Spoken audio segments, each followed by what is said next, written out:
Muda ugut tarik sokongan terhadap kerajaan perpaduan, apa kesannya terhadap kerajaan? Dengan hanya satu kerusi parlimen, adakah Datuk Seri Anwar Ibrahim patut layan? Ikuti kupasan lanjut bersama saya, Amira Akilah dalam Next Step Focus. Beberapa hari lalu, Muda mengeluarkan kenyataan tidak akan teragak-agak untuk menilai kedudukannya semula dalam menyokong kerajaan perpaduan berikutan Mahkamah Tinggi menggugurkan kes terhadap Datuk Seri Dr. Ahmad Zahid Hamidi. Seakan mengugut, Muda membayangkan mungkin akan bertindak keluar dari menjadi salah satu parti yang menyokong kerajaan perpaduan. Presidennya, Syed Saddiq Syed Abdul Rahman berkata, perkara itu selaras dengan keputusan mesyuarat parti yang diadakan pada Isnin selain menyifatkannya sebagai garis merah yang sudah dilanggar. Beliau juga mengancam akan menggerakkan kempen dan protes sekiranya beberapa tuntutan Muda tidak ditunaikan sebelum parti itu bertindak keluar kerajaan.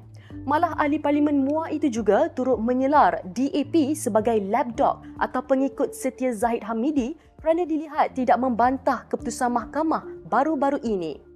Naib Pengerusi DAP Nga Korming bagaimanapun menasihatkan Muda untuk mengadakan perjumpaan dan rundingan dengan pucuk pimpinan tertinggi kerajaan perpaduan terlebih dahulu sebelum mengeluarkan kenyataan mengancam akan menarik sokongan kepada kerajaan perpaduan. Katanya lagi, selain bercakap kepada pihak media, lebih baik Syed Saddiq berbincang dengan pucuk pimpinan kerajaan perpaduan kerana ia dilihat lebih profesional. Beliau turut berpendapat bahawa isu mahkamah memutuskan melepas tanpa membebaskan Timbalan Perdana Menteri Datuk Seri Dr. Ahmad Zahid Hamidi sebenarnya perlu dijawab oleh bekas Peguam Negara Tan Sri Idrus Harun yang mempunyai kuasa mutlak terhadap keputusan itu. Mengulas bidasan Syed Saddiq yang melabelkan DAP sebagai lapdog Zahid pula, Naib Pengerusi DAP Johor, Sheikh Omar Bagharib Ali pula meluahkan kekecewaan terhadap pemimpin muda itu yang menurutnya seperti sudah melupakan pengorbanan parti itu untuk Muda selama ini. Sheikh Omar berkata tuduhan itu keterlaluan dan menggambarkan keegoan tahap tertinggi parti baharu itu. Katanya Syed Saddiq seolah-olah melupakan sifat setia kawan dan dukungan DAP terhadap beliau dan Muda terutama ketika PRN dan PRU di Johor pada 2022. Sementara itu, Ahli Majlis Kerja Tertinggi UMNO Datuk Dr. Muhammad Puat Zarkashi pula berkata, Muda tidak perlu memberi amaran atau turun ke jalan raya sebagai protes, sebaliknya membuat tindakan seperti yang dinyatakan. Malah menurut Puat, tanpa perlu mengugut, Muda dicabar untuk menarik sahaja sokongan jika pemimpin parti anak muda itu benar-benar anak jantan. Malah Puat juga mencabar ahli parlimen MUA itu untuk mengosongkan kerusinya sebagai tanda tidak lagi menghargai sokongan rakan gabungan parti-parti yang telah menyokong dan memenangkan beliau sebelum ini. Lagipun, ujarnya Muda secara tidak rasmi sudah keluar kerajaan perpaduan apabila tanding solo pada pilihan raya negeri sebelum ini. Bagi seorang lagi ahli Majlis Kerja Tertinggi UMNO, Datuk Loman Nur Adam, beliau menasihatkan Syed Saddiq memperkuat Parti Muda dahulu sebelum membuat sebarang ugutan terhadap kerajaan. Katanya Syed Saddiq sebagai orang yang belajar undang-undang sepatutnya tahu bahawa kuasa mutlak terhadap keputusan mahkamah membabitkan Ahmad Zahid adalah berada di tangan Peguam Negara Tan Sri Idrus Harun yang dilantik oleh bekas Perdana Menteri Tan Sri Muhyiddin Yassin. Bagi ahli Parlimen Hulu Langat, Sani Hamzan pula berpandangan pengunduran Muda itu tidak akan memberi kesan besar kepada kerajaan. Ini kerana Muda hanya memiliki satu kerusi parlimen.